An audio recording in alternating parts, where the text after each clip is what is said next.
किस तरह की तैयारी आराम से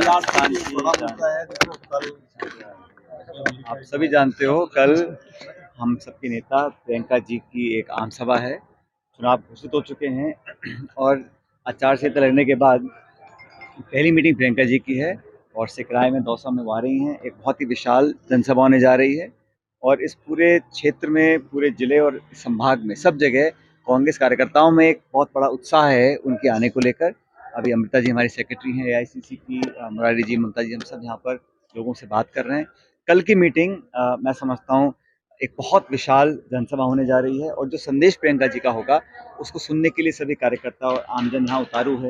इस क्षेत्र में हमेशा ही बड़ी मीटिंग होती आई हैं। मुझे अच्छी तरह याद है, आज से करीब 2-2.5 दशक पहले सोनिया गांधी जी की हुई, राहुल गांधी जी यहाँ कई मरतबा आए हैं, अब प्रियंका जी यहाँ पे आ रही हैं। तो सब कार्यकर्ताओं में उत्साह है, सब मिलजुल कर इस सभा को बहुत कामयाब बनाएंगे। मुद्दा चुनावों का है अब, और हम यहाँ पे लोगों को ये आग्रह करने जा रहे हैं कि इस पूरे क्षेत्र ने हमेशा से ही कांग्रेस पार्टी का साथ दिया है और ये कहना कोई अतिशयोक्ति नहीं होगी कि यहाँ पर एक कांग्रेस का गढ़ रहा है। तो इसको हम लोग और मजबूत कैसे कर पाएँ, इसका निर्देश कल प्रियंका जी हमको देकर जाएंगी।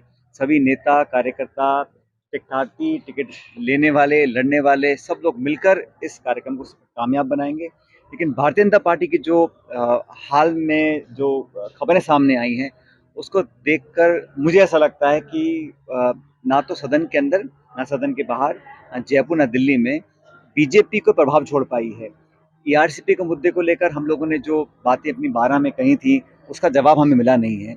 हमने कहा था कि जो योजना वसुंधरा जी की सरकार में उसकी कल्पना करी गई उसको धरातल पर हम उतार रहे हैं, लेकिन मोदी जी ने खुद अजमेर में आकर अपने मुंह से कहा था कि ईआरसीपी को राष्ट्रीय परियोजना हम घोषित करेंगे।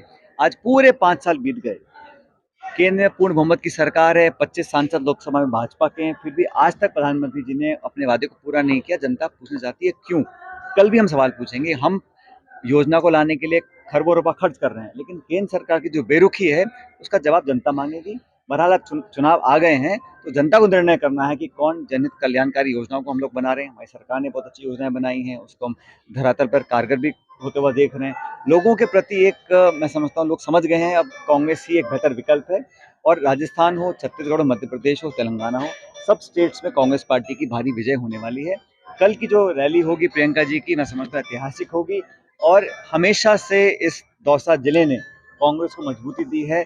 और संख्या बल देख लो या जनता में उत्साह देख लो, ये जिला और ये इलाका कभी पीछे रहा नहीं है। सर, 2018 के चुनाव में आपने बड़ी कैंपिंग की तो राजस्थान में कांग्रेस सरकार में, इस बार फिर कांग्रेस की निगाह सचिन पायलट पर है।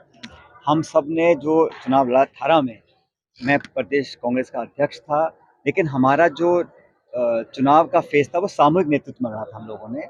और तब भी मैंने बहुत मेहनत करी थी, हम सब लोगों ने मिलकर करी थी और आज भी हम लोग मिलकर चुनाव लड़ रहे हैं।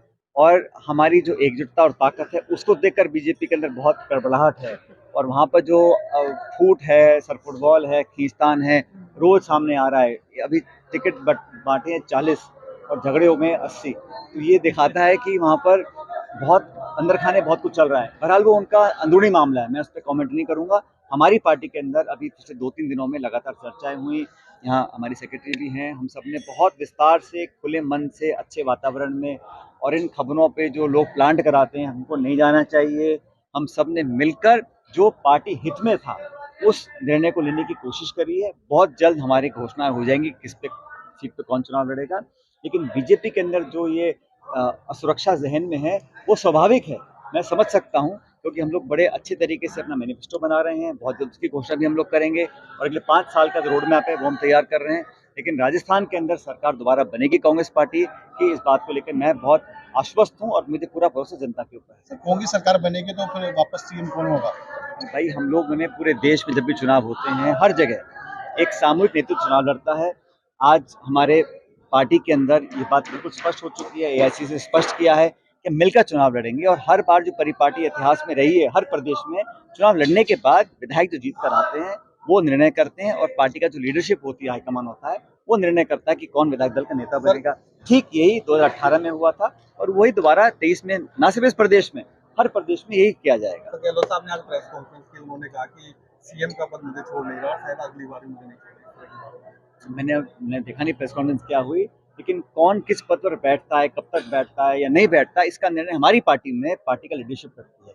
कांग्रेस अध्यक्ष सोनिया जी, राहुल जी, प्रियंका जी इस बात का निर्णय करते हैं किस व्यक्ति को कहाँ काम करना है, दिल्ली में करना है, जयपुर में करना है, संगठन में करना है, सरकार में करना है।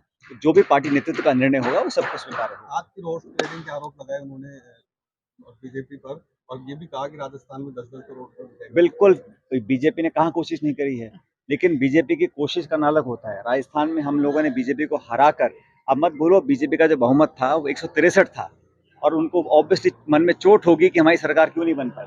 हमने सरकार बनाई, सरकार चलाई 5 साल, और हमारा जो भी आपस में जो मैंने मुद्दे उठाए थे उसको पार्टी ने स्वीकार किया है, और एआईसीसी ने उस पर आगे कदम उठाने की बात भी करी है। मुझे खुशी है नौजवानों के मुद्दे, पेपर लीक के मुद्दे, जो हमारे यहाँ अगर कोई कमियां भी हमारी अंदर थी उसको हम लोगों ने मिलकर बैठकर आगे ले जाने का काम किया है। तो पीड़ा तो बीजेपी के मन में होगी, लेकिन जनता की आवाज़ को नहीं दबा सकता। जब चुनाव होगा तो बहुमत होगा, और मेरा मन ऐसा कहता है कि जितना बहुमत हमें पहले नहीं मिला उससे ज़्यादा बहुमत आज मिलेगा। 10 करोड़ के प्रलोभन दिए थे, ऐसा बहुत प्रलोभन बीजेपी के अंदर तो ये हमेशा चलता रहता है, लेकिन कांग्रेस पार्टी ने जनता का विश्वास हासिल किया। एक बार दोबारा हम लोग हासिल करेंगे।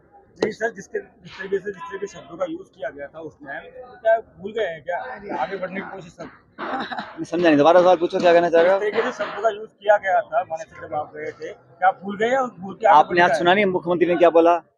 हमारे अंदर जो प्यार मोहब्बत है वो एक मिसाल बन चुकी है, और उस प्यार मोहब्बत से देखकर विरोधी बहुत घबराए हुए हैं, डरे हुए हैं, और पत्रकार चिंतित हैं कि अब खबरें कहाँ से बनाएंगे। तो इसलिए कुछ अनुभव भी है हम लोगों का काम करने का आपस में साथ साथ। और सुनो, जहाँ तक टिकटों की बात है, जो भी घटनाक्रम पिछले वर्ष हुआ, कुछ लोगों पे पार्टी अनुशासन के आरोप भी लगे थे, उस पर कार्रवाई हुई नहीं हुई, लेकिन जिन जिन का भी प्रपोजल जो जीतने वाले उम्मीदवार थे उनका मैंने खुले मन से स्वागत किया। चाहे वो सोनिया जी की अवमानना भी अगर किसी ने करी हो उस समय, तो फिर भी हमें लगा पार्टी हित में जो है जीताऊ हो, किसी एक भी कैंडिडेट को मैंने विरोध नहीं किया जो जीतने वाला उम्मीदवार। इससे बड़ा प्रमाण क्या हो सकता है? आपसी प्यार मोहब्बत भाईचारे का, कि हम जो जीतने वाले उम्मीदवार हैं उसका हम सपोर्ट